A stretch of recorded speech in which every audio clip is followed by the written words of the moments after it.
Hello friends, PCOD weight ಜಾಸ್ತಿ ಆಗೋದು ಅಥವಾ ನಾವು ಆ್ಯಕ್ನೆ ಆಗೋದು ಅಥವಾ ಕನ್ಸೆಪ್ಷನ್ಸ್ಗೆ ಅಂದರೆ ನಾವು ಮಕ್ಕಳಾಗದೇ ಇರೋದು, ಡಯಾಬಿಟಿಸ್ ಇರೋದು, BP ಇರೋದು, ಇವೆಲ್ಲದಕ್ಕೂ ಆ್ಯಕ್ಚುಲಿ ಒಂದು ರೀತಿ ಒಂದೇ ಒಂದು ಕಾರಣ. ಇವೆಲ್ಲ ಒಂದೇ ಕಾರಣದ ವಿವಿಧ ಮಜಲುಗಳು, ಅಂದರೆ ವಿವಿಧ ಮುಖಗಳು.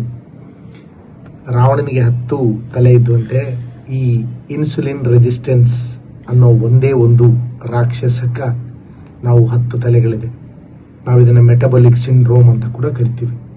ಸೊ ಏನಿದು ಇನ್ಸುಲಿನ್ ರೆಸಿಸ್ಟೆನ್ಸ್, ಏನಿದು PCOD, ಯಾಕೆ ಶುಗರ್ ಬರ್ತದೆ, ಇವೆಲ್ಲದಕ್ಕೂ ಇಂಟರ್ವೆನ್ಷನ್ ಏನು, ಒಂದು ಚರ್ಚೆ ಮಾಡೋಣ. ಅಫ್ಕೋರ್ಸ್ ನಾನೊಬ್ಬ ಗೈನಕಾಲಜಿಸ್ಟ್ ಆಗಿ ನನ್ನ ಮೇನ್ ಫೋಕಸ್ PCOD ಮೇಲೆ ಈ ಟಾಕಲ್ಲಿ ಇರಲಿದೆ. ಬಟ್ ವೇಟ್ ಜಾಸ್ತಿ ಇರೋರಾಗಲಿ, ಡಯಾಬಿಟಿಸ್ ಇರೋರಾಗಲಿ, ಈವನ್ BP ಇರೋರಾಗಲಿ, ಕೊಲೆಸ್ಟ್ರಾಲ್ ಜಾಸ್ತಿ ಇರೋರಾಗಲಿ, PCOD ಇರೋರಾಗಲಿ, ಎಲ್ಲದಕ್ಕೂ ಈ ವಿಡಿಯೋ ಸಹಕಾರಿ ಆಗಲಿದೆ. ಹಾಗಾಗಿ ಈ ವಿಡಿಯೋನ ಲಕ್ಷಗೊಟ್ಟು ಕೇಳಿ. ಆ ನಂತರ ನೀವು ಇದನ್ನ ಮತ್ತೆ ಮತ್ತೆ ಕೂಡ ನೋಡ್ಬೋದು. ಯಾಕಂದ್ರೆ ಒಂದ್ಸಲ ನೋಡಿದಾಗ ನಿಮಗೂ ನನಗೆ ಬಹಳ ಅರ್ಥ ಆಗಿದೆ ಅನಿಸ್ಬೋದು. ಬಟ್ ಏನಾಗ್ತದೆ, ಬಹಳಷ್ಟು ವಿಷಯಗಳನ್ನ ನಾನು ಮರ್ತು ಬಿಡ್ತೀವಿ. ಸೊ ಇದು ಸ್ವಲ್ಪ ದೊಡ್ಡ ವಿಡಿಯೋನ ಮಾಡಲಿದ್ದೇನೆ. ಸೊ ಹಾಗಾಗಿ ಸ್ವಲ್ಪ ಲಕ್ಷಗೊಟ್ಟು ಕೇಳಿ. ಏನಿದು ಇನ್ಸುಲಿನ್ ರೆಸಿಸ್ಟೆನ್ಸ್ ಮೊದಲು ತಿಳ್ಕೊಳ್ಳೋಣ. ನಾವೀಗ ಯಾವುದೇ ಆಹಾರ, ವಿಶೇಷವಾಗಿ ಕಾರ್ಬೋಹೈಡ್ರೇಟ್ಗಳು, ಈಗ ನಾವು ಬ್ರೆಡ್ ಆಗಲಿ, ಬಿಸ್ಕೆಟ್ ಆಗಲಿ, ಅನ್ನ ಆಗಲಿ ಅಥವಾ ಚಪಾತಿ ಆಗಲಿ, ಈವನ್ ರೊಟ್ಟಿ ಆಗಲಿ, ಸಾಕಷ್ಟು ಕಾರ್ಬೋಹೈಡ್ರೇಟ್ ಇರ್ತದೆ. ನಾವು ಕಾರ್ಬೋಹೈಡ್ರೇಟ್ ಸೇವನೆ ಮಾಡಿದಾಗ, ತಿಂದಾಗ ಅದು ಗ್ಲೂಕೋಸ್ ಆಗಿ ಕನ್ವರ್ಟ್ ಆಗ್ತದೆ. ಸೊ ಈ ಗ್ಲೂಕೋಸ್ನ ಒಂದು ಹಂತದ ಮೇಲೆ ಹೋಗದೆ ಇರೋ ಹಾಗೆ ನಮ್ಮ ಇನ್ಸುಲಿನ್ ಅಂತಕ್ಕಂಥ ಒಂದು ಹಾರ್ಮೋನು, ಪ್ಯಾಂಕ್ರಿಯಾಸ್ ಅಂದರೆ ಮೇದೋಜ್ಜೀರಕ ಗ್ರಂಥಿ ಅಂತ ಹೇಳ್ತೀವಿ ನಾವು ಕನ್ನಡದಲ್ಲಿ, ಪ್ಯಾಂಕ್ರಿಯಾಸ್ ಈ ಇನ್ಸುಲಿನ್ ಅನ್ನ ಸೆಕ್ರೇಟ್ ಮಾಡ್ತದೆ. ಎಷ್ಟು ಸೆಕ್ರೇಟ್ ಮಾಡ್ತದೆ? ಆ ಗ್ಲೂಕೋಸ್ನ 140ಕ್ಕಿಂತ ಅಥವಾ 120ಕ್ಕಿಂತ ಕೆಳಗಡೆ ಬರೋಕೆ ಎಷ್ಟು ಇನ್ಸುಲಿನ್ ಅವಶ್ಯಕತೆ ಇದೆಯೋ ಅಷ್ಟು ಇನ್ಸುಲಿನ್ ಅನ್ನ ಸೆಕ್ರೇಟ್ ಮಾಡಿ ಆ ಬ್ಲಡ್ ಶುಗರ್ ಲೆವೆಲ್ನ ಕಡಿಮೆ ಮಾಡ್ತದೆ. ಈ ಇನ್ಸುಲಿನ್ ಏನಿದೆಯಲ್ಲ, ನಮ್ಮ ದೇಹದಲ್ಲಿ ಬ್ಲಡ್ ಗ್ಲೂಕೋಸ್ ಲೆವೆಲ್ನ ಮ್ಯಾನೇಜ್ ಮಾಡೋಕ್ಕೆ, ಅಂದರೆ ಒಂದು ಹಂತದಲ್ಲಿ ಅದನ್ನ ನಿಯಮಿತವಾಗಿರೋಕೆ ಸಹಕಾರಿ ಆಗ್ತದೆ. ಆದ್ರೆ ಏನಾಗ್ತದೆ, ನಾವು ಹೆಚ್ಚು ಕಾರ್ಬೋಹೈಡ್ರೇಟ್ಗಳನ್ನ ಸೇವನೆ ಮಾಡ್ತಾ ಮತ್ತು ಆ ಸೇವನೆ ಮಾಡಿದ ಕಾರ್ಬೋಹೈಡ್ರೇಟ್ನ ಖರ್ಚು ಮಾಡದೆ, ಅಂದರೆ ಎಕ್ಸರ್ಸೈಸ್ ಮಾಡಲಾರದೆ ಅಥವಾ ದಪ್ಪ ಇದ್ದವರಿಗಾಗ್ಲಿ ಏನಾಗ್ತದೆ ಅಂದರೆ ಇನ್ಸುಲಿನ್ ಹೆಚ್ಚು ಕೆಲಸ ಮಾಡಬೇಕಾಗ್ತದೆ. ಸೊ ಒಂದೇ ಪ್ರಮಾಣದಲ್ಲಿ ಸೆಕ್ರೇಟ್ ಆದ ಇನ್ಸುಲಿನ್ ಕೆಲಸ ಮಾಡೋದಿಲ್ಲ, ಅಂದರೆ ಬ್ಲಡ್ ಗ್ಲೂಕೋಸ್ ಲೆವೆಲ್ ಕಡಿಮೆ ಆಗೋದಿಲ್ಲ. ಅವಾಗ ಏನ್ ಮಾಡ್ತದೆ, ಹೆಚ್ಚಿನ ಪ್ರಮಾಣದಲ್ಲಿ ಇನ್ಸುಲಿನ್ ಬೇಕಾಗ್ತದೆ. ಸೊ ಇದು ಆಗ್ತಾ ಏನಾಗ್ತದೆ ಅಂದ್ರೆ, ಮೊದಲು ಎಷ್ಟು ಇನ್ಸುಲಿನ್ ಅವಶ್ಯಕತೆ ಇತ್ತು, ಈಗ ಹೆಚ್ಚಿನ ಪ್ರಮಾಣದಲ್ಲಿ ಇನ್ಸುಲಿನ್ ಅವಶ್ಯಕತೆ ಆಗ್ತಾ ಇದೆ. ಅಂದ್ರೆ ಪ್ಯಾಂಕ್ರಿಯಾಸ್ ಜಾಸ್ತಿ ಕೆಲಸ ಮಾಡಬೇಕಾಗ್ತದೆ. ಸೇಮ್ ಲೆವೆಲ್ ಗ್ಲೂಕೋಸ್ ನಾವು ಸೇವನೆ ಮಾಡಿದ್ರು ಕೂಡ ಹೆಚ್ಚಿನ ಪ್ರಮಾಣದ ಇನ್ಸುಲಿನ್ ಅವಶ್ಯಕತೆ ಇರ್ತದೆ. ಇದನ್ನೇ ನಾವು ಇನ್ಸುಲಿನ್ ರೆಸಿಸ್ಟೆನ್ಸ್ ಅಂತ ಹೇಳ್ತೀವಿ. ಈ ಇನ್ಸುಲಿನ್ ರೆಸಿಸ್ಟೆನ್ಸ್ ಕೇವಲ ನಾವು ಶುಗರ್ ಇದ್ದವರಿಗೆ ಅಷ್ಟೇ ಇಂಪಾರ್ಟೆಂಟ್ ಆಗೋದಿಲ್ಲ. ಸೊ ದಪ್ಪ ಇರೋರಾಗಲಿ, ಅಂದರೆ ಬೊಜ್ಜುತನ ಅಂತೀವಲ್ಲ ಅವರಿಗಾಗಲಿ, PCOD ಇರೋರಿಗಾಗಲಿ, ಈವನ್ ಕೊಲೆಸ್ಟ್ರಾಲ್ ಜಾಸ್ತಿ ಇರೋರಿಗಾಗಲಿ, ಇವೆಲ್ಲದಕ್ಕೂ ಮೇನ್ ಕಾರಣ ಇನ್ಸುಲಿನ್ ರೆಸಿಸ್ಟೆನ್ಸ್. ಓಕೆ, ಸೊ ಈ ಇನ್ಸುಲಿನ್ ರೆಸಿಸ್ಟೆನ್ಸ್ ಜಾಸ್ತಿ ಆಗೋದ್ರಿಂದ ಏನಾಗ್ತದೆ, ಇನ್ಸುಲಿನ್ ಪ್ರಮಾಣ ಜಾಸ್ತಿ ಆಗ್ತಾ ಹೋಗ್ತದೆ. ಅದರಲ್ಲಿ ಇನ್ಸುಲಿನ್ ಗ್ರೋತ್ ಲೈಕ್ ಹಾರ್ಮೋನ್ ಅಂತ ಕೂಡ ರಿಲೀಸ್ ಆಗ್ತದೆ. ಇದರಿಂದ ನಿಮ್ಮ ಗ್ಲೂಕೋಸ್ನ ಹೆಚ್ಚು ಕೊಲೆಸ್ಟ್ರಾಲ್ ಆಗಿ, ಸೊ ಈ ಹೆಚ್ಚಿನ ಪ್ರಮಾಣದ ಗ್ಲೂಕೋಸ್ನ ಲಿವರ್ ಏನ್ ಮಾಡ್ತದೆ, ಕೊಲೆಸ್ಟ್ರಾಲ್ ಆಗಿ ಕನ್ವರ್ಟ್ ಮಾಡ್ತದೆ, ಫ್ಯಾಟ್ ಆಗಿ ಕನ್ವರ್ಟ್ ಮಾಡ್ತದೆ. ಸೊ ನೀವು ಜಾಸ್ತಿ ದಪ್ಪ ಆಗ್ತಾ ಹೋಗ್ತೀರಿ. ಅಂಡ್ ಇಟ್ ಈಸ್ ಎ ವಿಷವರ್ತುಲ, ಒಂದು ವಿಷಯ ಸೈಕಲ್ ಅಂತ ಹೇಳ್ತೀವಿ ನಾವು. ಅಂದ್ರೆ ನೀವು ಬೊಜ್ಜುತನ ಜಾಸ್ತಿ ಆದ್ರೆ, ಕೊಲೆಸ್ಟ್ರಾಲ್ ಜಾಸ್ತಿ ಆದ್ರೆ, ನಿಮ್ಮ ಇನ್ಸುಲಿನ್ ರೆಸಿಸ್ಟೆನ್ಸ್ ಮತ್ತೆ ಜಾಸ್ತಿ ಆಗ್ತದೆ. ಅಂದ್ರೆ ನೀವು ಹೆಚ್ಚಿನ ಇನ್ಸುಲಿನ್, ಸೊ ಹೆಚ್ಚಿನ ಇನ್ಸುಲಿನ್ ಏನಾಗ್ತದೆ, ಮತ್ತೆ ನಿಮ್ಮನ್ನ ಬೊಜ್ಜುತನ ಜಾಸ್ತಿ ಮಾಡ್ತದೆ. ಸೊ ಇದೊಂದು ವಿಷವರ್ತುಲ. ಸೊ PCOD ಆಗೋದು ಕೂಡ ಸೇಮ್ ಕಾರಣ. PCODಗೆ ಯಾಕಾಗ್ತದೆ, ನಿಮ್ಮಲ್ಲಿ ಇನ್ಸುಲಿನ್ ರೆಸಿಸ್ಟೆನ್ಸ್ ಡೆವಲಪ್ ಆದಾಗ ಹಾರ್ಮೋನ್ಗಳು ಏರ್ಪೇರ್ ಆಗ್ತದೆ. FSH ಮತ್ತು LH ಹಾರ್ಮೋನ್ಗಳು ಸರಿಯಾಗಿ ರಿಲೀಸ್ ಆಗೋದಿಲ್ಲ. ಇದರಿಂದ ಓವರಿಗಳಲ್ಲಿ ಸಣ್ಣ ನೀರುಗುಳ್ಳೆಗಳು ಆಗ್ತದೆ.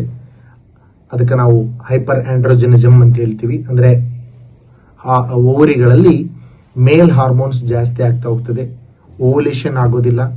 ಅಂಡ್ ಅಗೇನ್ ಅದು ಬೊಜ್ಜುತನಕ್ಕೆ ಕಾರಣ ಆಗ್ತದೆ. ಬೊಜ್ಜುತನ ಮತ್ತೆ ಇನ್ಸುಲಿನ್ ರೆಸಿಸ್ಟೆನ್ಸ್ ಜಾಸ್ತಿ ಆಗ್ತದೆ. ಸೊ ಇವೆಲ್ಲವೂ ಒಂದು ರೀತಿಯ ವಿಷವರ್ತುಲದಂತೆ ಕೆಲಸ ಮಾಡ್ತದೆ.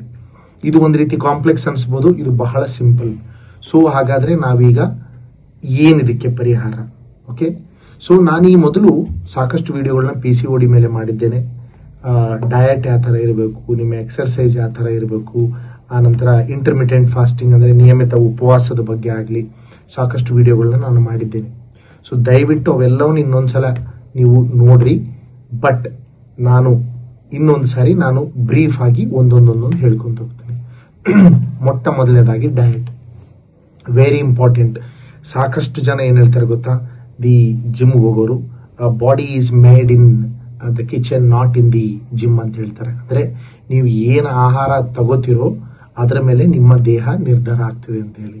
ಸೊ ನಾವು ನಮ್ಮ ಆಹಾರ ಪದ್ಧತಿಯಲ್ಲಿ ತೀರಾ ದೊಡ್ಡ ಬದಲಾವಣೆಗಳನ್ನೇನು ಮಾಡೋದು ಬೇಕಿಲ್ಲ.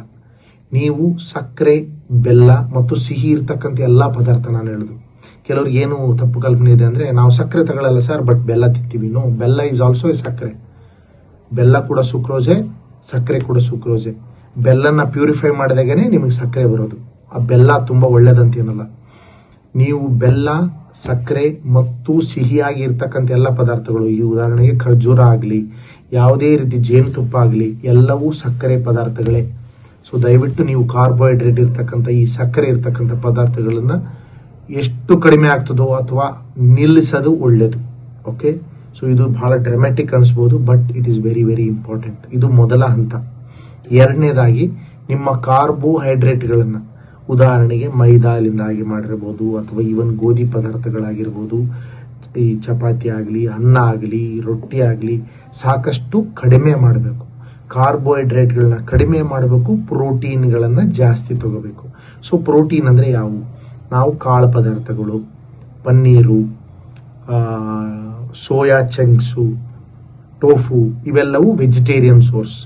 ನೀವು ಎಗ್ ತಿಂದ್ರೆ ನಿಮ್ಮ ಅರ್ಧ ಸಮಸ್ಯೆಗಳು ಕಡಿಮೆ ಆಗ್ತದೆ. ಯಾಕೆ ಹೇಳ್ತೀನಿ ಅಂದ್ರೆ, egg is A very super house of protein and vitamins. So ನೀವು ದಿನಕ್ಕೆ 3 ರಿಂದ 4 ಎಗ್ಗು ನೀವು ತಿಂದ್ರೆ ನಿಮಗೆ ಹಸು ಕಡಿಮೆ ಆಗಿಬಿಡ್ತದೆ ಆಟೋಮೆಟಿಕ್ ಆಗಿ. ಓಕೆ, ಕೆಲವರು ಏನು ಕೇಳ್ತಾರೆ, ಎಲ್ಲೋ ತಿನ್ಬೋದು? ಖಂಡಿತ ತಿನ್ಬೇಕು. ಎಲ್ಲೋನ ತಾವು ತಗೊಳ್ಳೇಬೇಕು. ಎಲ್ಲೋದಲ್ಲಿ ಒಳ್ಳೆ ಕೊಲೆಸ್ಟ್ರಾಲ್ ಇರ್ತದೆ, it's a good cholesterol. Then ಸಾಕಷ್ಟು ವೈಟಮಿನ್ಗಳಿರ್ತದೆ, ಕೋಲಿನ ಪದಾರ್ಥ ಇರ್ತದೆ ಎಗ್ಗಲ್ಲಿ. ಸೊ ನೀವು ಪ್ರೋಟೀನ್ ಓವರ್ ಆಲ್ ಆಗಿ ಜಾಸ್ತಿ ಮಾಡಬೇಕು. ನೀವು ಒಂದು ಸಣ್ಣ ಐಡಿಯಾ ಕೊಡ್ತೇನೆ. ನೀವು ಉದಾಹರಣೆಗೆ ದಿನ ಬೆಳಿಗ್ಗೆ ರೊಟ್ಟಿ, ಒಂದು 3 ರೊಟ್ಟಿ ಅಥವಾ 3 ಚಪಾತಿನೂ ತಿಂತಿದ್ರೆ, ನನ್ನ ಸಲಹೆ ಏನ್ ಗೊತ್ತಾ, ಆ ರೊಟ್ಟಿ 3 ರೊಟ್ಟಿ ಮತ್ತೆ ಸ್ವಲ್ಪನೇ ಪಲ್ಯ ತಿಂತಿರ್ತೀರಿ, ನೀವು ಅದನ್ನ ಡಬಲ್ ಮಾಡಿ. ಅಂದ್ರೆ ಕಾಳು ಪಲ್ಯಗಳನ್ನ, ಕಾಯಿ ಪಲ್ಯಗಳನ್ನ ಮತ್ತು ಮೊಸರು, ಅದ್ರ ಜೊತೆಗೆ ಮೊಸರು ಆ್ಯಡ್ ಮಾಡ್ಕೊಳ್ರಿ. ಇದನ್ನ ಒಳ್ಳೆ ಪ್ರೋಟೀನ್ ಪ್ಲಸ್ ಪ್ರೋಬಯೋಟಿಕ್ ಇರ್ತದೆ. ಸೊ ಮೊಸರು, ಕಾಳು ಪಲ್ಯಗಳು ಮತ್ತು ಕಾಯಿ ಪಲ್ಯಗಳು ಜಾಸ್ತಿ ಮಾಡಿ, ಚಪಾತಿನ 1 ಅಥವಾ 1.5 ಅಥವಾ ರೊಟ್ಟಿನ ಸಹಿತ 1-1.5ಗೆ ಇಳಿಸಿ. ಅದ್ರ ಜೊತೆಗೆ 1-2 ಎಗ್ ತಿನ್ರಿ. ಸೊ ನಿಮಗೆ ಕಂಪ್ಲೀಟ್ ಮೀಲ್ ಆಗ್ತದೆ. ನಿಮಗೆ ನೀವು ಬಹಳಷ್ಟು ಅಂದ್ರೆ ಸಂಪೂರ್ಣವಾಗಿ ಬೇರೆ ಆಹಾರನೇ ತಿನ್ಬೇಕಂತ ನಾನು ಸಜೆಸ್ಟ್ ಮಾಡ್ತಾ ಇಲ್ಲ. ಅನ್ನನ ಸಾಧ್ಯ ಆದಷ್ಟು ಕಡಿಮೆ ಮಾಡಿ, ಬ್ರೌನ್ ರೈಸ್ ಉಪಯೋಗಿಸಿ. ಈವನ್ ಬ್ರೌನ್ ರೈಸ್ ಆದ್ರೂ ಕೂಡ ಕಡಿಮೆನೇ ತಿನ್ಬೇಕು ನೀವು. ಸೊ ನೀವೀಗ ಅನ್ನ ಜಾಸ್ತಿ ತಿಂತಕ್ಕಂಥ ಸ್ವಭಾವದವರಾಗಿದ್ರೆ, ಅಗೇನ್ ನೀವು ಊಟದಲ್ಲಿ 1-2 ಎಗ್ಗು, ಕಾಳು ಪಲ್ಯಗಳು, ಅಗೇನ್ ಕಾಯಿ ಪಲ್ಯಗಳು, ಬೇಳೆ ಅಥವಾ ದಾಲ್ ಅಂತ ಏನು ಹೇಳ್ತೀವಿ ಅಲ್ಲ, ಅದನ್ನ ಜಾಸ್ತಿ ಮಾಡಿ, ಅನ್ನನ್ನ ಕಡಿಮೆ ಮಾಡಿ.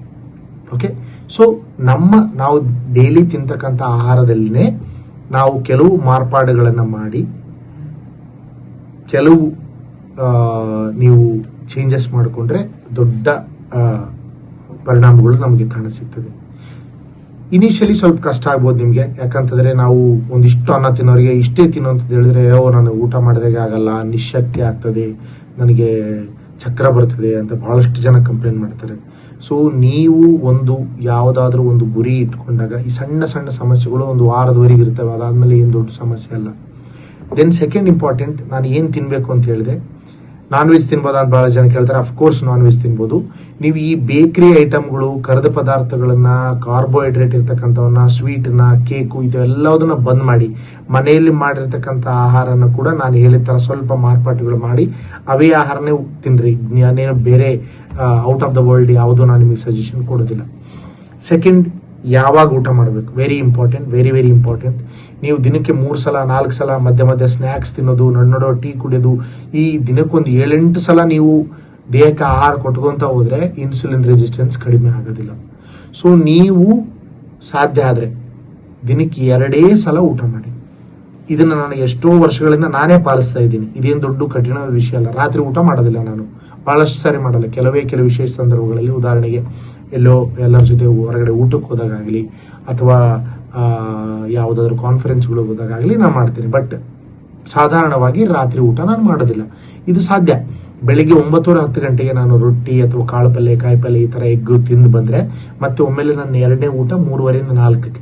ನಿಮಗೆ ಅನುಕೂಲವಾದ ರೀತಿಯಲ್ಲಿ ನೀವು ಬೆಳಿಗ್ಗೆನೆ ರಾತ್ರಿನೇ ಊಟ ಬಿಡಬೇಕಂತೇನಿಲ್ಲ. ಕೆಲವರಿಗೆ ಉದಾಹರಣೆಗೆ ಸಾಕಷ್ಟು ಜನ ನನ್ನ ಫ್ರೆಂಡ್ಸು ಬೆಳಿಗ್ಗೆ ಊಟ ಮಾಡೋದಿಲ್ಲ. ಒಮ್ಮೆಲೆ ಅವರು ನೇರವಾಗಿ 12:30 1 ಗಂಟೆಗೆ ಒಂದು ಊಟ ಮಾಡಿ ನೇರವಾಗಿ ರಾತ್ರಿ 8:30 9ಕ್ಕೆ ಊಟ ಮಾಡ್ತಾರೆ. That is also fine. Okay. ಆ ನಂತರ ಟೀ ಕಾಫಿ ಕುಡಿಯೋ ಅಭ್ಯಾಸ ಇದ್ದವರು ನಾವು ಟೀ ಕಾಫಿ ಕುಡಿಯೋದು ಬಿಡಕ್ಕಾಗೋದಿಲ್ಲ ಅಂತ ಹೇಳ್ತಾರೆ. No problem. ನೀವು ಇನಿಷಿಯಲಿ ನೀವು ಸಕ್ಕರೆಯನ್ನ ಕಡಿಮೆ ಮಾಡ್ಕೊಂತ ಹೋಗ್ರಿ. ನೀವು ಉದಾಹರಣೆಗೆ 1 ಕಪ್ ಟೀಗೆ ನೀವು 2 ಸ್ಪೂನ್ ಟೀ ಸಕ್ಕರೆ ಹಾಕ್ತಾ ಇದ್ರೆ ಅದನ್ನ 1 ಸ್ಪೂನ್ಗೆ ಇಳಿಸ್ರಿ. ಆ ನಂತರ ಅರ್ಧ ಸ್ಪೂನ್ ಮಾಡ್ಕೊಳ್ರಿ. ಬರ್ತಾ ಬರ್ತಾ ಸಕ್ಕರೆ ಇರಲಾರ್ದ ಟೀನೋ ಬ್ಲ್ಯಾಕ್ ಕಾಫಿನೋ ಕುಡಿಯೋ ಅಭ್ಯಾಸ ಮಾಡ್ಕೊಂಡ್ರೆ ತುಂಬಾ ಒಳ್ಳೆಯದು. Very important. ಓಕೆ. ಸೊ ನಾವು ನಮಗೆ ನಾವೇ ಮೋಸ ಮಾಡದೆ ಪ್ರಾಮಾಣಿಕವಾಗಿ ಇವೆಲ್ಲವನ್ನ ನಾವು ಇಂಪ್ಲಿಮೆಂಟ್ ಮಾಡ್ತಾ ಹೋಗ್ಬೇಕು. Okay. So intermittent fasting. So ನೀವು 2 ಊಟಗಳ ಮಧ್ಯೆ ಗ್ಯಾಪ್ ಇದ್ದಾಗ ಕೂಡ ಮತ್ತೆ ಬೇರೆ ಏನೂ ತಿನ್ನಬಾರ್ದು. ಬೆಳಿಗ್ಗೆ ಊಟ ಮಾಡಿದವರು ಒಮ್ಮೆಲೆ ಮಧ್ಯಾಹ್ನ ಅಥವಾ ಸಾಯಂಕಾಲ ಊಟ ಮಾಡಿ ಮತ್ತೆ ತಿರ್ಗಾ ಮಧ್ಯಾಹ್ನದವರೆಗೂ ಸುಮಾರು 14ರಿಂದ 16 ಗಂಟೆ 18 ಗಂಟೆ ನೀವು ಇದನ್ನ ಗ್ಯಾಪ್ ಮಾಡಿದ್ರೆ ನಿಮ್ಮ ಇನ್ಸುಲಿನ್ ರೆಸಿಸ್ಟೆನ್ಸ್ ಬಹಳಷ್ಟು ಕಡಿಮೆ ಆಗ್ತದೆ. Very important. ಓಕೆ. ಸೊ ನಾನು ಇಂಟರ್ಮಿಟೆಂಟ್ ಫಾಸ್ಟಿಂಗ್ ಬಗ್ಗೆ, ನಿಯಮಿತ ಉಪವಾಸದ ಬಗ್ಗೆ ಯೂಟ್ಯೂಬ್ ಅಲ್ಲಿ ಒಂದು ಡೀಟೇಲ್ ವಿಡಿಯೋ ಮಾಡಿದ್ದೇನೆ. ಅದನ್ನು ಕೂಡ ನೀವು ಖಂಡಿತವಾಗಿ ನೋಡ್ರಿ. Okay. Then comes exercise. Very important. Very important. PCOD ಆಗಲಿ ಅಥವಾ ಶುಗರ್ ಅಲ್ಲಾಗಲಿ ಅಥವಾ ನಾನು ಹೇಳಿದೆ ಎಲ್ಲ ಇನ್ಸುಲಿನ್ ರೆಸಿಸ್ಟೆನ್ಸ್ ಕಡಿಮೆ ಮಾಡೋದ್ರಲ್ಲಿ 80% ಡಯಟ್ ಕೆಲಸ ಇದ್ರೆ 20% ಎಕ್ಸರ್ಸೈಸ್ ಇರ್ತದೆ. Remember this is very important. Okay. ನೀವು ವಾಕಿಂಗ್ ಆಗಲಿ, ಯೋಗ ಆಗಲಿ ಅಥವಾ ಜಾಗಿಂಗ್ ಮಾಡೋದಾಗ್ಲಿ, ಸೈಕ್ಲಿಂಗ್ ಮಾಡೋದಾಗ್ಲಿ, ನೀವು ಜಿಮ್ಗೆ ಹೋದ್ರೆ ತುಂಬಾ ಒಳ್ಳೆಯದು. ರೆಸಿಸ್ಟೆನ್ಸ್ ಟ್ರೈನಿಂಗ್ ಅಂತ ಹೇಳ್ತೀವಿ, ಬಹಳ ಒಳ್ಳೆಯದು. ಯಾವುದೇ ಆಕ್ಟಿವಿಟಿ ಕನಿಷ್ಠ ದಿನಕ್ಕೆ 1ರಿಂದ 1.5 ಗಂಟೆ ಮಾಡಿ. ನೀವು ಒಂದೇ ಸಲ ಮಾಡೋಕ್ಕಾಗೋದಿಲ್ಲ. I understand. No problem. ದಿನದಿನಕ್ಕೆ ಹೆಚ್ಚುತ್ತಾ ಹೋಗ್ರಿ. ಓಕೆ. ನೀವು ವಾಕಿಂಗ್ ಮಾಡಿದ್ರೆ ಒಂದು ಸಣ್ಣ ಎಕ್ಸಾಂಪಲ್ ಕೊಡ್ತೀನಿ. 1 ಗಂಟೆಯಲ್ಲಿ ಸುಮಾರು 6 ಕಿಲೋಮೀಟರ್ ನಡಿಬೇಕು. ಅಂದ್ರೆ ಅಷ್ಟು ಫಾಸ್ಟ್ ನಡಿಬೇಕು. ನಿಮಗೆ ಬೆವರು ಬರಬೇಕು. ಯಾವುದೇ ಎಕ್ಸರ್ಸೈಸ್ ಮಾಡಲಿ ನಿಮಗೆ ಬೆವರು ಬಂದಾಗ ಮಾತ್ರ ನಿಮ್ಮ ದೇಹಕ್ಕೆ ಪರಿಶ್ರಮ ಆಗ್ತಾ ಇದೆ ಅಂತ ಅರ್ಥ. ನೀವು ಜಿಮ್ಗೆ ಹೋಗೋದಾದ್ರೆ ತುಂಬ ಒಳ್ಳೆಯದು. ನೀವು ಸ್ವಿಮ್ಮಿಂಗ್ ಮಾಡಿದ್ರೆ ಓಕೆ, ನೋ ಪ್ರಾಬ್ಲಮ್. ಸೈಕ್ಲಿಂಗ್ ಆಗಲಿ, ವಾಕಿಂಗ್ ಆಗಲಿ, ಯಾವುದೇ ಆಗಲಿ ನೀವು ಬೇಗ ಬಿರುಸಾಗಿ ಮಾಡಿ ನಿಮ್ಮ ದೇಹನ ದಣಿಸಬೇಕು. ಅದಾದಾಗ ಇನ್ಸುಲಿನ್ ರೆಸಿಸ್ಟೆನ್ಸ್ ಕಡಿಮೆ ಆಗ್ತದೆ. ನಿಮ್ಮ ಮಾಂಸಖಂಡಗಳು ಬೆಳವಣಿಗೆಯಾಗಿ ಗ್ಲೂಕೋಸನ್ನು ನೇರವಾಗಿ ಅದನ್ನು ಅಬ್ಸಾರ್ವ್ ಮಾಡೋದ್ರಿಂದ ನಿಮಗೆ ಪ್ಯಾಂಕ್ರಿಯಾಸ್ ಮೇಲೆ ಪ್ರೆಷರ್ ಕಡಿಮೆ ಆಗ್ತದೆ. ಆನಂತರ ನಿಮ್ಮ ಆರೋಗ್ಯ, ನಿಮ್ಮ ಮಾನಸಿಕ ಆರೋಗ್ಯ, ನಿಮ್ಮ ಆರೋಗ್ಯ ವೃದ್ಧಿ ಆಗ್ತದೆ. ನೀವು ಬೇರೆ ಡಿಸೀಸ್ಗಳಿಂದ ಕೂಡ ನಿಮಗೆ ಪ್ರೊಟೆಕ್ಷನ್ ಸಿಗ್ತದೆ ಎಕ್ಸರ್ಸೈಸ್ ಇಂದ. ಸೊ ಹಂಗಾಗಿ ಖಂಡಿತವಾಗಿ ಎಕ್ಸರ್ಸೈಸ್ ಮಾಡಿ. ಅಗೇನ್ ನಾನು ಅದೊಂದು ಸೆಪರೇಟ್ ವಿಡಿಯೋ ಕೂಡ ಮಾಡಿದ್ದೇನೆ, ಯಾವ ಥರದ ಎಕ್ಸರ್ಸೈಸ್ ಮಾಡಬೇಕಂತೇಳಿ. ಅದನ್ನು ಕೂಡ ನೀವು ದಯವಿಟ್ಟು ಹೋಗಿ ನೀವು ಚೆಕ್ಔಟ್ ಮಾಡ್ಬೋದು. ಅದೆಲ್ಲದರ ಲಿಂಕನ್ನು ನಾನು ಈ ಡಿಸ್ಕ್ರಿಪ್ಷನಲ್ಲಿ ಕೊಟ್ಟಿರ್ತೀನಿ. Okay. Then third very important thing, stress and sleep management. ನೀವು ಸಾಕಷ್ಟು ಒತ್ತಡದಿಂದ ಇರ್ತಕ್ಕಂಥ ಕೆಲಸದಲ್ಲಿ ನಿರತರಾಗಿದ್ದರೆ, ಯಾವುದೇ ಇರ್ಬೋದು, ಇವತ್ತು ಹೆಚ್ಚು ಕಡಿಮೆ ಎಲ್ಲ ಕೆಲಸಗಳು ಸಹಿತ ನಮಗೆ ಸ್ಟ್ರೆಸ್ ಭಾಳ ಆಗಿದೆ. ಸೊ ಈ ಸ್ಟ್ರೆಸ್ ಕಡಿಮೆ ಮಾಡೋಕ್ಕೆ ನೀವು ಈ ಎಕ್ಸರ್ಸೈಸ್, ಅಫ್ಕೋರ್ಸ್ ಈ ಎಕ್ಸರ್ಸೈಸ್ ಮಾಡೋದ್ರಿಂದ ಕೂಡ ನಿಮಗೆ ಸ್ಟ್ರೆಸ್ ಕಡಿಮೆ ಆಗ್ತದೆ. ವೆರಿ ಇಂಪಾರ್ಟೆಂಟಾ. ದೆನ್ ನೀವು ಮೆಡಿಟೇಷನ್ ಮಾಡೋದಾಗಲಿ, ಅಂದರೆ ಧ್ಯಾನ ಮಾಡೋದಾಗಲಿ, ಅಥವಾ ನೀವು ಬೇರೆ ನಿಮಗೆ ಯಾವ ರೀತಿ ಸಮಾಧಾನ ಆಗ್ತದೆ. ಕೆಲವರಿಗೆ ಪುಸ್ತಕ ಓದೋದ್ರಿಂದ ಸ್ಟ್ರೆಸ್ ರಿಲೀಫ್ ಆಗ್ತದೆ, ಕೆಲವರಿಗೆ ಎಕ್ಸರ್ಸೈಸ್ ಮಾಡೋದ್ರಿಂದ ರಿಲೀಫ್ ಆಗ್ತದೆ. ಸೊ ನೀವು ಯಾವುದೇ ನಿಮಗೆ ಸ್ಟ್ರೆಸ್ ಕಡಿಮೆ ಮಾಡತಕ್ಕಂಥ ಆಕ್ಟಿವಿಟಿ ಇದೆಯೋ, ಕೆಲವರಿಗೆ ಗಾರ್ಡನಿಂಗ್ ಮಾಡೋದು ಇಷ್ಟ ಇರ್ತದೆ. ಸೊ ನಿಮ್ಮ ಹಾಬಿಯಲ್ಲಿ ತೊಡಗಿಸ್ಕೊಂಡ್ರೆ ನಿಮಗೆ ಸ್ಟ್ರೆಸ್ ಬಹಳಷ್ಟು ಕಡಿಮೆ ಆಗ್ತದೆ. Very important. ಟೈಮ್ ಇಲ್ಲ, ನನಗೆ ಏನೂ ಮಾಡೋಕ್ಕಾಗಲ್ಲ ಅನ್ಕೊಂಡ್ರೆ ಏನೂ ಆಗಲ್ಲ. ನೀವು 15 ನಿಮಿಷ, 20 ನಿಮಿಷ, 30 ನಿಮಿಷ ನೀವು ನಿಮ್ಮ ಹಾಬಿಯಲ್ಲಿ, ನಿಮ್ಮ ಯಾವುದೇ ಒಂದು ಹವ್ಯಾಸದಲ್ಲಿ ತೊಡಗಿಸ್ಕೊಳ್ರಿ. ನಿಮಗೆ ಸಹಜವಾಗಿ ನೀವು will feel very good. Meditation is very good. Okay, ನೀವು ನಿದ್ದೆ ಕನಿಷ್ಠ 7ರಿಂದ 8 ತಾಸು ಪ್ರತಿದಿನ ನೀವು ಒಳ್ಳೆಯ ನಿದ್ದೆ ಆಗಬೇಕು. ಕ್ವಾಲಿಟಿ ಸ್ಲೀಪ್ ಅಂತ ಹೇಳ್ತೀವಿ ನಾವು. ಎಲ್ಲ ಡಿಸ್ಟ್ರಾಕ್ಷನ್ಗಳನ್ನ ಬಿಟ್ಟು ಫೋನ್ಗಳನ್ನು ನೀವು ಮಲಗೋಕ್ಕಿಂತ ಒಂದು 2 ಗಂಟೆ ಮೊದಲು ನೀವು ಸ್ವಿಚ್ ಆಫ್ ಮಾಡೋದಾಗಲಿ ಅಥವಾ ನಿಮ್ಮಿಂದ ದೂರ ಇಡೋದಾಗಲಿ ಮಾಡಿ, ಫೋನನ್ನು ಸೈಲೆಂಟ್ ಮಾಡಿರಿ, ಒಳ್ಳೆ ನಿದ್ದೆ ಮಾಡಿ. Very important. PCODಯಲ್ಲಿ ನಿಮ್ಮ ಇನ್ಸುಲಿನ್ ರೆಸಿಸ್ಟೆನ್ಸ್ ಕಡಿಮೆ ಆಗೋಕ್ಕೆ ಬಹಳ ಮುಖ್ಯ. ಸೊ ಸ್ಲೀಪ್ ಮತ್ತು ಸ್ಟ್ರೆಸ್ ಮ್ಯಾನೇಜ್ಮೆಂಟ್. ಸ್ಟ್ರೆಸ್ ಜಾಸ್ತಿ ಆದರೆ, ನಿದ್ದೆ ಸರಿಯಾಗಿ ಆಗದೆ ಇದ್ರೆ ನಮಗೆ ಕಾರ್ಟಿಸಾಲ್ ಅಂತಕ್ಕಂಥ ಒಂದು ಸ್ಟ್ರೆಸ್ ಹಾರ್ಮೋನ್ ಅದು ಜಾಸ್ತಿ ರಿಲೀಸ್ ಆಗ್ತದೆ. ಕ್ರಾನಿಕ್ ಕಾರ್ಟಿಸಾಲ್ ಜಾಸ್ತಿ ಆಗ್ತಾ ಇದ್ರೆ ಅದು ಇನ್ಸುಲಿನ್ನ ಸೆಕ್ರೇಷನ್ ಜಾಸ್ತಿ ಮಾಡಿ ನಿಮಗೆ ಫೈಟ್ ಆರ್ ಫ್ಲೈಟ್ ಮೋಡಲ್ಲಿ ಯಾವಾಗಲೂ ಚಿಂತೆ ಮಾಡ್ಕೊತಾನೆ ಇದ್ರೆ ಕಾರ್ಟಿಸಾಲ್ ಲೆವೆಲ್ ಜಾಸ್ತಿ ಆಗ್ತಾ ಆಗ್ತಾ ಆಗ್ತಾ ಇನ್ಸುಲಿನ್ ರೆಸಿಸ್ಟೆನ್ಸ್ ಕೂಡ ಭಾಳ ಜಾಸ್ತಿ ಆಗ್ತದೆ. So very important. ಚೆನ್ನಾಗಿ ನಿದ್ದೆ ಮಾಡಿರಿ, ಮೆಡಿಟೇಷನ್ ಮಾಡಿ. ನೆಕ್ಸ್ಟ್ 4ನೇದು ಡಾಕ್ಟರ್ ಕೊಡ್ತಕ್ಕಂಥ ಮೆಡಿಕೇಶನ್. ಸೆಲ್ಫ್ ಮೆಡಿಕೇಶನ್ ನೀವೇ ಏನಾದರೂ ಮನೆ ಮದ್ದು ಮಾಡ್ಕೋಬೋದಾ? ನನ್ನ ಕೇಳಿದ್ರೆ ದಯವಿಟ್ಟು ಆ ಥರ ಯಾವುದು ತಗೋಬೇಡ್ರಿ. ನಿಮ್ಮ ವೈದ್ಯರು PCOD ಇದ್ದಾಗಲಿ ಇವಾಗಲಿ ವೈಟಮಿನ್ ಡಿಗಳನ್ನು, ಕೆಲವೊಮ್ಮೆ ನಾವು ಫೋಲಿಕ್ ಆ್ಯಸಿಡ್ಗಳನ್ನು, ಕೆಲವು ವೈಟಮಿನ್ಗಳನ್ನು ನಾವು ಪ್ರಿಸ್ಕ್ರೈಬ್ ಮಾಡ್ತೀವಿ. ಕೆಲವೊಂದು ಸಾರಿ ಮೆಟ್ಫಾರ್ಮಿನ್, ಈ ಡಯಾಬಿಟಿಸ್ ಇರೋರಿಗೆ ಕೊಡ್ತಕ್ಕಂಥ ಮಾತ್ರೆಗಳನ್ನ ಕೂಡ ನಾವು PCOD ಇರೋರಿಗೆ ಕೊಡ್ತೀವಿ. ಯಾಕಂದರೆ ಇನ್ಸುಲಿನ್ ರೆಸಿಸ್ಟೆನ್ಸ್ ಕಡಿಮೆ ಆಗಬೇಕು. ಅದ್ರ ಸಲುವಾಗಿ ಈ ಮಾತ್ರೆಗಳನ್ನು ನಾವು ಪ್ರಿಸ್ಕ್ರೈಬ್ ಮಾಡ್ಬೋದು. ಆ ಮಾತ್ರೆಗಳನ್ನು ಕೂಡ ನಿಯಮಿತವಾಗಿ ತಗೋದು ಇಂಪಾರ್ಟೆಂಟ್. ಕೆಲವರು ಏನಂತಂದ್ರೆ, ಇಲ್ಲ ಸರ್ ನಾನು ಡಯಟ್ ಎಕ್ಸರ್ಸೈಸಲ್ಲಿ ಎಲ್ಲ ಮಾಡಿಬಿಡ್ತೀನಿ, ನನಗೆ ಮೆಡಿಕೇಶನ್ಸ್ ಬೇಡ ಅಂತ ಹೇಳ್ತಾರೆ. ಅದು ಕೂಡ ತಪ್ಪೆ. ನಿಮಗೆ ಮೆಡಿಕೇಶನ್ಸ್ ಯಾವಾಗ ಅವಶ್ಯಕತೆ ಇರ್ತದೆ ನಿಮ್ಮ ವೈದ್ಯರು ನೋಡೇ ಕೊಟ್ಟಿರ್ತಾರೆ. ಸೊ ಅದರಿಂದ ಆ ಮೆಡಿಕೇಶನ್ಗಳ ಹೆಲ್ಪ್ ತಗೊಳ್ರಿ. ನಾನು ಎಲ್ಲದನ್ನು ಎಕ್ಸರ್ಸೈಸಲ್ಲಿ ಸರಿ ಮಾಡಿಬಿಡ್ತೀನಿ ಎಂಬುದು ಇಟ್ ವಿಲ್ ಟೇಕ್ ಟೈಮ್. ಆಗ್ತದೆ, ಇಲ್ಲ ಅಂತ ಹೇಳೋದಿಲ್ಲ. ಬಟ್ ಕೆಲವೊಮ್ಮೆ ಸಪ್ಲಿಮೆಂಟ್ಗಳ ಅವಶ್ಯಕತೆ ಬಿದ್ದಾಗ ನೀವು ಸಪ್ಲಿಮೆಂಟ್ಗಳನ್ನು ನಿಮ್ಮ ವೈದ್ಯರ ಪ್ರಕಾರ ಸರಿಯಾಗಿ ತಗೊಳ್ರಿ. Okay, last message very important. PCOD ಆಗಲಿ, ಶುಗರ್ ಆಗಲಿ, ಹೈಪರ್ ಕೊಲೆಸ್ಟ್ರಾಲ್ನಿಮಿ ಆಗಲಿ, ಈ ಎಲ್ಲದಕ್ಕೆ ಇನ್ಸುಲಿನ್ ರೆಸಿಸ್ಟೆನ್ಸ್ ಕಾರಣ ಅಂತ ಹೇಳಿದ್ನಲ್ಲ, ಇದೆಲ್ಲವುದು ರಿವರ್ಸಿಬಲ್. ನಿಮ್ಮ ಶ್ರದ್ಧೆ, ಪರಿಶ್ರಮ ಸರಿಯಾಗಿದ್ದರೆ, ನಿಮ್ಮ ವೈದ್ಯರ ಸಲಹೆಯನ್ನು ಸರಿಯಾಗಿ ಪಾಲಿಸಿದರೆ PCODನ ರಿವರ್ಸ್ ಮಾಡ್ಬೋದು, PCODನ ಕ್ಯೂರ್ ಮಾಡ್ಬೋದು. ನೀವು ಲೈಫ್ ಲಾಂಗ್ ತಗೋತಕ್ಕಂಥ ಮಾತ್ರೆ ತಗೋತಾನೆ ಇರಬೇಕಂತ ಯಾವುದೇ ರೂಲ್ಸ್ ಇಲ್ಲ. ಸೊ ನೀವು ಪರಿಶ್ರಮವಾಗಿ ನೀವು ಸರಿಯಾಗಿ ಮಾಡಿದರೆ ಖಂಡಿತವಾಗಿ ನೀವು ಈ PCODಯಿಂದಾಗಲಿ, ಶುಗರ್ಲಿಂದಾಗಲಿ, ಬೊಜ್ಜತನದಿಂದಾಗಲಿ ನೀವು ಮುಕ್ತಿ ಹೊಂದ್ಬೋದು. ಆ್ಯಂಡ್ ಈ ಎಲ್ಲ ನಾನು ಹೇಳಿದ್ನಲ್ಲ, ಇದು 1 ದಿವಸ 2 ದಿವಸ ಅಥವಾ 1 ತಿಂಗಳು 2 ತಿಂಗಳು 15 ದಿವಸ ಮಾಡೋದಲ್ಲ.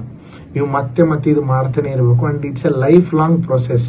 ಹೆಲ್ದಿಯಾಗಿರೋದು, ಆರೋಗ್ಯವಾಗಿರೋದು, ನಾವು ಜೀವಂತ ಇರೋವರೆಗೂ ನಾವು ಆರೋಗ್ಯವಾಗಿರಬೇಕು. ಬಹಳ ಇಂಪಾರ್ಟೆಂಟ್. ಓಕೆ, ಸೊ ಖುಷಿಯಾಗಿರಿ, ಆರೋಗ್ಯವಾಗಿರಿ, ಎಕ್ಸರ್ಸೈಸ್ ಮಾಡಿ, ಸರಿಯಾಗಿ ನಿಯಮಿತವಾಗಿ ಉಪವಾಸ ಮಾಡಿ. ನಿಮ್ಮ PCODಯಿಂದ ಮತ್ತು ನಿಮ್ಮ ಡಯಾಬಿಟಿಸ್ನಿಂದ ಮುಕ್ತಿ ಹೊಂದಿರಿ. Wish you all the best.